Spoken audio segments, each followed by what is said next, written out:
Pozdravljeni! V tem videu bi rad spregovoril o nekaterih razlogih, zakaj nimam božične jelke oziroma smrekice.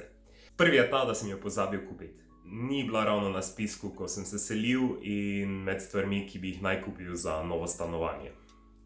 In preprosto, kljub temu, da sem obiskal trgovine zdaj v božičnih časih, v tem obdobju, nekako v bistvu se nisem odločil za nakup. To pa je iz razloga, ker živim sam.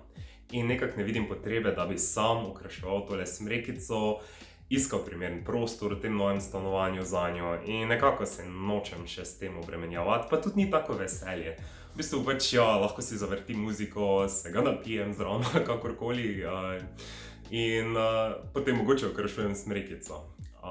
Tako da v bistvu nekako zelo osamljeno mi vse skupaj izpade in sem rekel ne, da ko bom živel z nekom, potem takrat vidim nek razlog, da dejansko okrasim smrekico. Samemu pa se mi niti ne da in nimam veselja.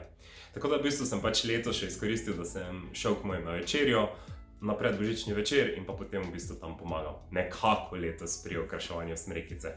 Pa nimam tudi ne samo smrekice, tudi nobenih lučk pa ničesar. Nekako z nobenimi okraski dejansko nisem okrasil stanovanja. Pa ne, da bi bil to nek Grinch, ki bi sovražil Božič, ampak v bistvu se mi niti ne da. In pa, tako kot sem že prej omenil, nekako to ni bilo na spisku stvari, ki bi jih naj nabavil za novo stanovanje.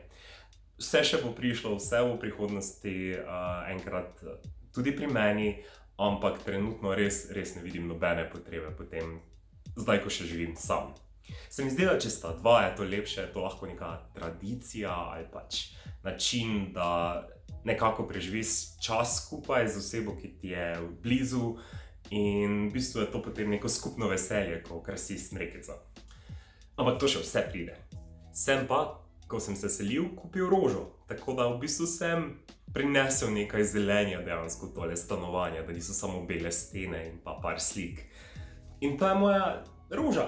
Tako da nekaj zelenja imam, neka zmajevka je ali kakorkoli, ampak dejansko bi lahko bila to moja božična jelka, če se lahko tako izrazim. Vse so vseh vrst, ene so že lesene, tako da to sem tudi videl nekje na Instagramu ali Facebooku, tako da zdaj, če jaz to malo okrasim, ne? No, evo, mogoče pa lahko to moja božična smrekica, malo drugačnem duhu in drugačnem načinu, ali kako naj rečem. Nekaj pa je. Kaj pa vi? Okrašujete smrekico tudi, če živite sami, ali to raje počnete v družbi? Hvala, da ste si ogledali moj video. Če vam je bil video všeč, mu lahko daste tudi thumbs up in pa se naročite na moj kanal za še več vsebine. In pa vse dobro v novem letu, pa lepe praznike vam želim. Lepo se imejte, do naslednjič. Čau!